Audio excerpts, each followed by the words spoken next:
Ted, it's good to be with you. There is so much new information to unpack surrounding the closure of the Washington Bridge. It's hard to believe, but we're approaching the 2-month mark since the westbound side of the bridge was really abruptly shut down. Yeah, I remember, Michelle, I was in the newsroom at like 4 o'clock, about an hour before it happened. I got a text from a source who said, "You're going to want to be at your desk. We have some big news coming." And I said, what? He said, "We're going to have to close the Washington Bridge." And I said, "We can't be closing the whole Washington Bridge. That would be so disruptive." And they were like, "That's why I'm texting Just you." wait and see. Yeah, exactly. Yeah. And here we are now, 2 months in. We don't even know how long it's going to be closed anymore. And this is no longer just a Rhode Island issue. Now the federal government's involved. It's been about a week since Governor McKee received this letter from the Department of Justice saying we're looking into any potential violations of federal contracting laws. We want to see basically, was there any fraud committed? And it's interesting because the governor learned about this, but waited upon your reporting more than 7 hours before divulging that to the public. What do you make of that? Well, it's frustrating, right? There is an old tradition in the news business of the Friday night news dump where a government or a business puts out bad news Friday night because they know fewer reporters are working and the public's not paying as much attention.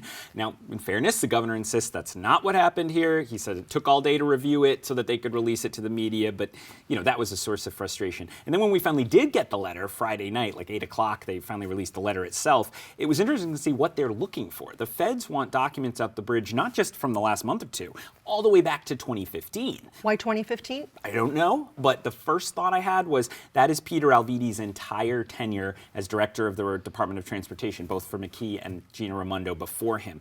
Now, Attorney General Nerona, who's really no fan of McKee, but was the state's top prosecutor, he actually cautioned against reading too much into the letter. He said, with all the federal money in the bridge, it's not a shock that the feds would at least be asking for documents, taking a look. But I still think just the headline's been a black eye for everyone involved. There was a quote from House Oversight Committee Chairwoman Patricia Serpa to one of my colleagues. She said, "The fact that the Department of Justice has an investigation doesn't make me feel very good." We've also seen a change in tone from the governor. He was in meetings all last weekend. We know that he was supposed to attend the ribbon cutting for the new Narragansett Library. He did not attend. And then you go back to Monday, he announced that he's sending Joseph Allman, his senior deputy chief of staff, over to RIDOT basically to monitor the handling of this bridge closure. Have you noticed a change in the governor since the letter from the DOJ? Yeah, I think I have for sure, Michelle. I mean, not only did you have the Monday after that Friday night release of this DOJ letter, the announcement that Joe Allman's being sent over to RIDOT to monitor everything and coordinate it all. You also had the governor announcing he'd had another call with FEMA, kind of beseeching them for flexibility to provide more federal emergency funding to Rhode Island, which they've said so far Rhode Island doesn't qualify for.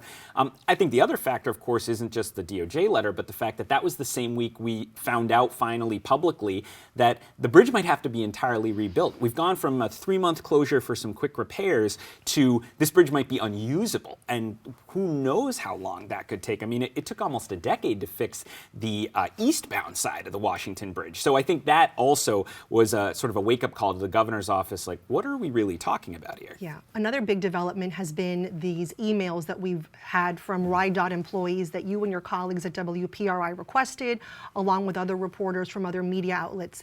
And it's interesting because engineers at RIDOT privately acknowledged in these emails that the section of the bridge that led to the closure had been hard to see until construction work made it noticeable. Which begs the question, how did this bridge pass inspection last July? And that's a question everyone has, right? Was it just that you couldn't see the broken parts of the bridge and now you could, and that's why it had to be closed? So was it already broken? What does that tell us about the inspection process? We are getting those questions a lot, and we don't have answers to them. What also struck me is whose emails we weren't seeing. Yeah, so there were no emails in this document dump, Michelle, from RIDOT Director Peter Alvidi, no emails from his Chief of Staff, John Igliozzi, who, of course, is a potential candidate for Attorney General in a couple years, so there's scrutiny on him as well. It left me wondering, did they send no emails about the bridge in that period? Are they being withheld? And the time period is when? We asked for emails from December 7th, the day the problem was identified, to a couple days after the bridge closed. So a period you'd expect a lot of activity. So a short window of time, but still. Yes, exactly. There were also no documentation of communication by anyone at RIDOT about the bridge over that crucial weekend between the Friday identification of the problem and the Monday closure of the bridge. So as people can tell from this conversation, there are just so many questions that remain about the bridge situation, which is why I think you're going to see a lot more reporting on it in the coming weeks and months. Thank you so much, Ted. I appreciate it. Thanks, Michelle.